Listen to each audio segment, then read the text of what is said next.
Ngayon araw nga, konti lang benta ko. Kasi alauna pala ng hapon, bigla na bumuhos yung ulan. At halos 3 oras nga umuulan. At dumagdag pa tong gulong ko kasi nasira yung bearing niya. Ngayon daw makapaglako na maayos. Isang panibagong kwento na naman to. Pero bago yun, intro muna ako. Ako si Yan, isa akong solbetero. At ito ang kwento ko. Inagaan ko yung paglabas ko. Kasi ito mga nakaraan na araw, tinutumal na ako. Kaya kailangan ko na lumabas ng maaga. Pero kung kailan maaga ako lumabas, ganito pa yung panahon. Kaya ito, tumabi muna ako. Kasi parang ulan na naman. Kaya kinuha ko muna yung payong ko. Para bago umulan, naihanda ko na tong payong ko. Kailangan kasi parating handa para hindi mamblema. At ito ngayong panahon ngayon, sobrang dilim na naman ng kalangitan. Nalagay ko na ngayon payong ko, kaya umalis na ako. At ngayon araw nga, pang episode 5 na nga ng Benta Series. Kaya tara, samahan nyo ako. Meron nga bibili, kaya tumabi muna ako. Kumuha na nga ako ng apa. At 2 buong yung binili. Kaya ito, binuksan ko na tong cart ko. Kasi naman ako natakalo yung sorbetes nila.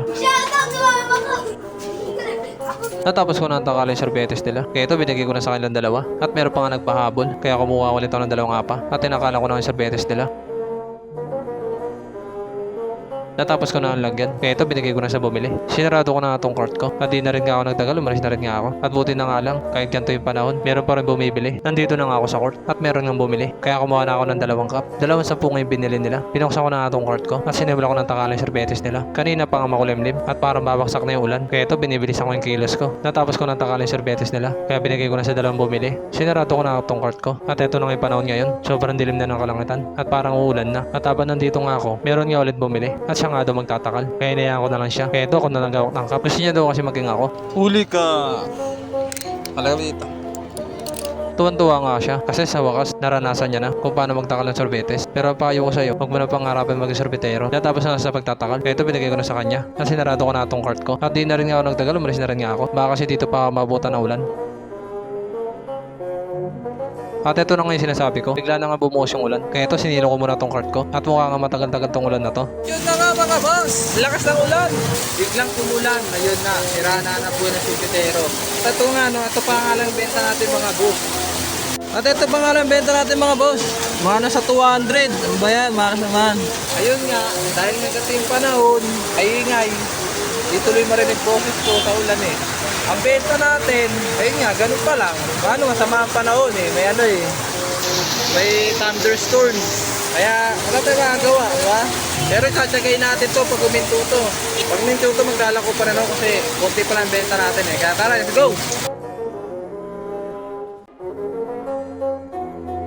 Makalipas nga na 1 kalahating oras. At eto nga, tumila na yung ulan. Kaya ito, nilipat ko na tong bayong ko. Medyo mababa pa nga rin, pero hindi na ganun kalakas. Kahit nga ganito yung panahon, maglalako pa nga rin ako. Kasi wala pa akong gano'ng benta. Lalo na ngayon, matumal na. Kasi bumuhos na yung ulan. Pero kahit ganun, tuloy lang sa buhay. Meron nga bibili. Kaya tumabi muna ako. At kumuha na ako ng apa. Isang benta nga yung binili. Kaya ito, binuksan ko na tong cart ko. At sinawala ko na takaling sorbetes niya. Kakatapos nga lang na malakas na ulan. At buti na alam, meron bumili. Kahit ganito malamig na yung panahon. Natapos na sa pagtatakaling sorbetes. Kaya ito, binigay ko na sa bumili. At sinarado ko na tong cart ko. At pagkasara ko nga, umalis na rin nga ako.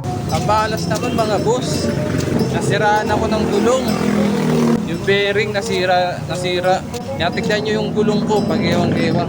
Nasiraan nga ako ng bearing ng gulong at ang malas nga kasi kung kailan ko kailangan sumagat saka pa ako nasiraan. Matumal lang dahil umulan tapos ganito pa nangyari sa akin. Nasiraan pa ako ng gulong. Hindi tuloy ako makapaglako na maayos.